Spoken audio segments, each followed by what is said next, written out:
இப்போ உள்ள சூழ்நிலையில எந்த ஒரு சர்வீஸ் வேணும் அப்படின்னாலும் நம்மளுடைய ஆதார் கார்டு கேட்கறாங்க. அதை கொடுத்துட்டு தான் நம்ம பண்ண வேண்டியதா இருக்கு.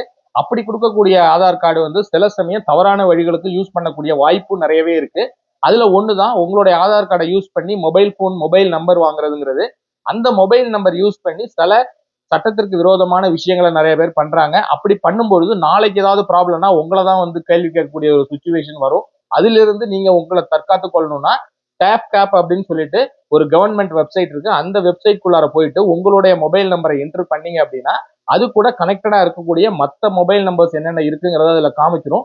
இதுல உங்களுடைய மொபைல் நம்பர் எதெல்லாம் இல்லையோ அதுல நீங்க போயிட்டு this is not my number அப்படிங்கிற சில ஆப்ஷன்லாம் இருக்கும்.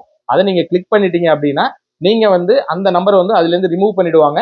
ஸோ இப்போ நீங்க யூஸ் பண்ற மொபைல் நம்பர் இன்கேஸ் ஒரு 2 நம்பர் மட்டும் தான் யூஸ் பண்றீங்கன்னா அந்த 2 நம்பர் மட்டும் தான் இதுல காமிக்கும். ஸோ இதனால ஃபியூச்சர்ல உங்க மேல ஏற்படக்கூடிய சில தவறான விஷயங்கள்ல இருந்து உங்களை நீங்க தற்காத்துக் கொள்றதுக்கு இந்த விஷயம் உங்களுக்கு ரொம்பவே உதவியா இருக்கும்னு நான் நம்புறேன். இந்த இன்ஃபர்மேஷன் உங்களுக்கு யூஸ்ஃபுல்லா இருந்ததுன்னா இந்த வீடியோ உங்க ஃப்ரெண்ட்ஸுங்களுக்கும் நீங்க ஷேர் பண்ணுங்க. நம்ம சேனலை சப்ஸ்கிரைப் பண்ணிட்டு பாத்தீங்கன்னா இந்த மாதிரி யூஸ்ஃபுல்லான கண்டென்ட் உங்களுக்கு நிறையவே வரும்.